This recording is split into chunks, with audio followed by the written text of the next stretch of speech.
Could one of the most prestigious universities in the world start paying taxes?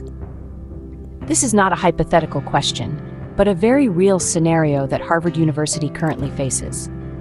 The reason? A power play between the Trump administration and higher education institutions across the United States.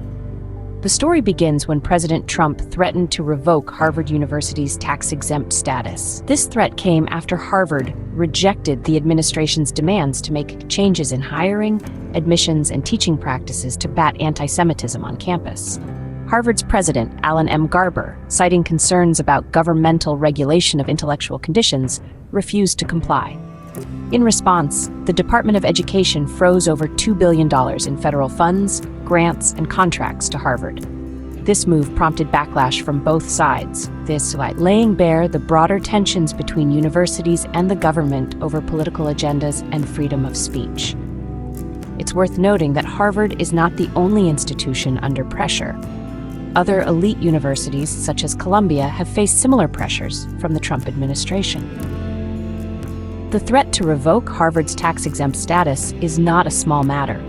If carried out, it could have significant financial implications. It could affect financial aid programs, faculty hiring, and even research funding.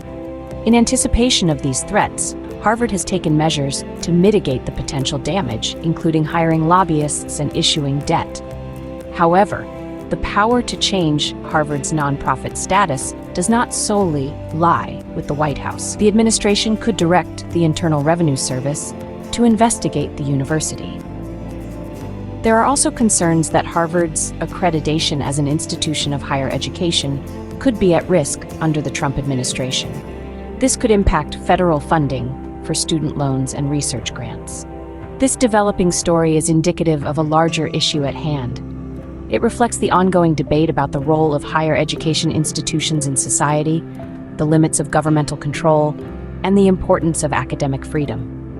The outcome of this situation will not only affect Harvard University, but could set a precedent for other institutions across the country. To summarize, the Trump administration has threatened to revoke Harvard University's tax-exempt status after the university refused to comply with its demands. This has sparked a contentious debate about the role of universities, governmental control, and academic freedom. The implications of this decision could be far-reaching, affecting not only Harvard, but other institutions across the country as well. This is a story to watch closely as it continues to unfold. And so, we are left with the question, will Harvard start paying taxes? Only time will tell. In the midst of this high-stake debate, it's important to remember that we all play a part. Your role as viewers and concerned citizens is to stay informed and engaged. Remember, the outcome of this situation will not only affect Harvard University, but could set a precedent for other institutions across the country. This is a story to watch closely as it continues to unfold. If you found this video informative and engaging, please give it a like and don't forget to subscribe for more updates on this ongoing story. And if you haven't already, make sure to subscribe to our channel. Doing so, you'll receive notifications for future updates on this story and others like it. Engagement helps to keep these important conversations alive and in the public eye. We can ensure that the role of higher education institutions, the limits of governmental control, and the importance of academic freedom remain at the forefront of our societal debates.